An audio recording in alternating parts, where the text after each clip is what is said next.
No ja by som odozdal slovo pánovi Radosovi, asi to verejného obstarávania. Nerozumiem celkom tomu, čo by malo byť v tomto prípade predmetom verejného obstarávania. V tomto momente obec nebude verejným obstarávateľom, obec nebude kupovať žiadne produkty. Obec nebude spoločníkom dcerskej spoločnosti, teda projektovej spoločnosti založenej ROTom.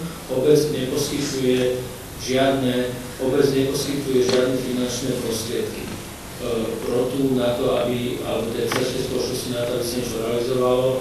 Jediné, čo teda obec, a v podstate je to tam skôr za účelom nejaké kontroly, je, že vymenovala jedno člena štatutárneho orgánu. Myslím si, že povinnosť vykonávať nejaké verejné podnikové konanie na krajoch pozemkov jednoducho neexistuje zákonne, tak ako bola zákonne upravená. Nerobí to ani hlavné mesto Bratislava. Mám pocit, že to nerobí tak žiadna samospráva na Slovensku vo všetkých prípadoch. Čiže to sa týka... Ale to nie ide o prevod pozemkov, tu ide o investičný zámer. My, pán, ešte keď môžeme mať, keď sa zaoberáme cestou roka, práve aj toto memorandum bolo konzultované s firmou, ktorá školí pracovníkov na verejnom obstarávaní, ktorá spolupracovala na zákone, bolo to konzultované s ministerstvom.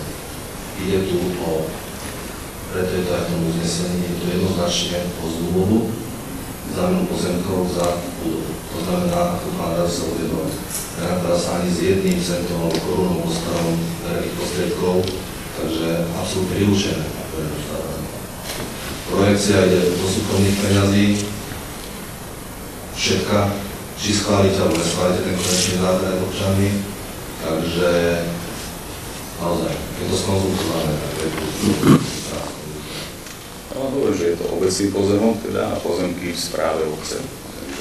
Áno, treba si uvedomiť, že naozaj, kedy sa používa verejné obstarávanie. Verejné obstarávanie sa používa vtedy, keď sa nakupujú tovary alebo služby. Na tomto sa asi zhodneme.